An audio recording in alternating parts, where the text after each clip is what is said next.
গরমে আম ডাল খেতে চান? চলুন আম ডাল কীভাবে তৈরি করা যায় সেই ভিডিওতে দেখে নেওয়া যাক।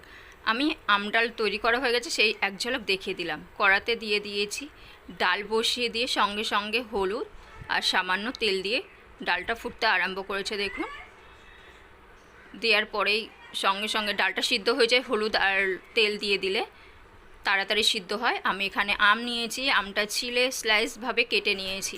আর এখানে ডাল তৈরি হচ্ছে, সেই ডালটা দেখুন হাফ সিদ্ধ হয়ে গেছে। হাফ সিদ্ধ হয়ে যাওয়ার পরে আমি আমগুলো সব দিয়ে দেব। স্লাইস করে রাখা আমগুলো উপর থেকে দিয়ে দিলাম ডালের সঙ্গে। এবার আমটা ভালোভাবে সিদ্ধ হয়ে যাবে। লবণ দেবেন না, লবণটা পরে দেবেন।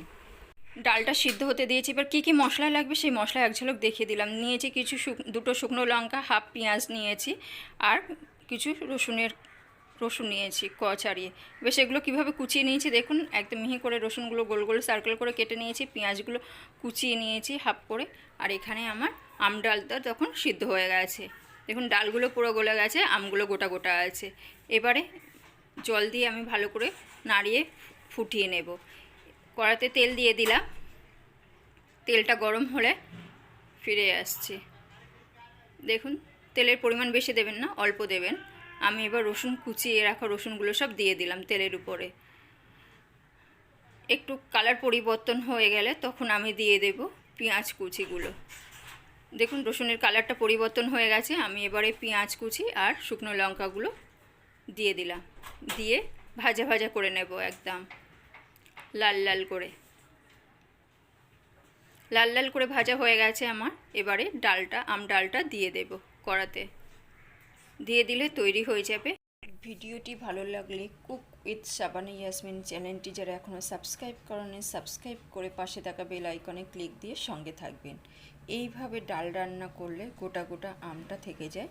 এখানে কোনো ডাল ঘুটনি ব্যবহার করবেন না। এখানে খুন্তির সাহায্যে ডালটা আস্তে আস্তে নাড়বেন, তাহলে গোটা গোটা আমগুলো থাকবে আর ডালটাও গলে যাবে একসঙ্গে।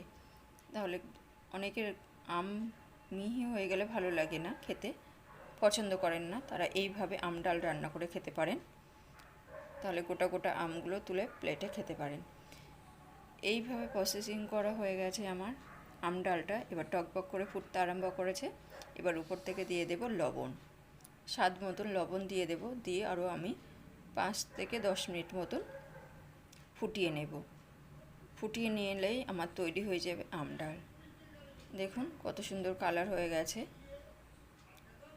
ঝটপট রান্না করে নেওয়া যায় আম ডাল। ঢাকনা চাপা দিয়ে দিয়েছি আমি। ভিডিওটি ভালো লাগলে লাইক করবেন, শেয়ার করবেন। শেষ পর্যন্ত থাকার জন্য সবাইকে